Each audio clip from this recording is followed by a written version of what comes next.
Kryeministri Edi Rama ka uruar të gjitha gratë me rastin e ditës ndërkombëtare të gruas. Në mesazhin e tij, Rama shprehu mirënjohje për kontributin e grave në shoqëri dhe theksoi rëndësinë e rritjes së pjesëmarrjes dhe angazhimit të tyre në jetën publike. Mirëmëngjes dhe në këtë 8 mars, për të gjitha gratë, për të gjitha nënat, motrat, gjyshet dhe vajzat shqiptare, jo vetëm një falënderim për gjithçka bëjnë çdo ditë, por edhe një urim me gjithë zemër që pjesëmarrja e tyre të rritet, angazhimi i tyre të forcohet dhe gjithçka që ato i sjellin Shqipërisë të bëhet edhe më shumë, fal zërit, energjisë dhe kontributit të tyre.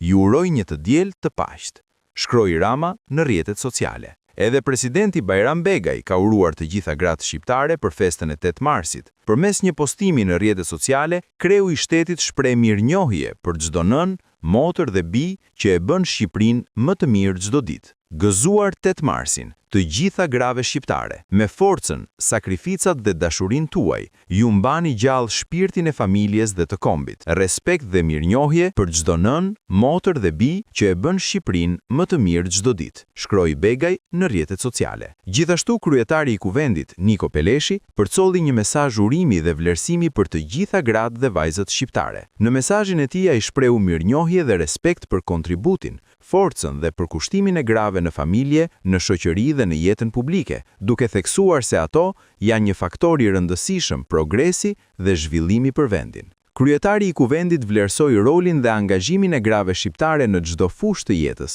duke uruar që kjo ditë të shërbejë si një moment të reflektimi për rëndësinë e barazisë gjinore dhe mbështetjes së tyre në ndërtimin e një shoqërie më të drejtë dhe më të zhvilluar. Gëzuar 8 marsin, ditën ndërkombëtare të grave, mirënjohje dhe respekt për të gjitha gratë dhe vajzat shqiptare për kontributin, forcën dhe përkushtimin e tyre, si një faktor progresi në familje, në shoqëri dhe në zhvillimin e vendit, ka shkruar Peleshi në faqen e tij në Facebook.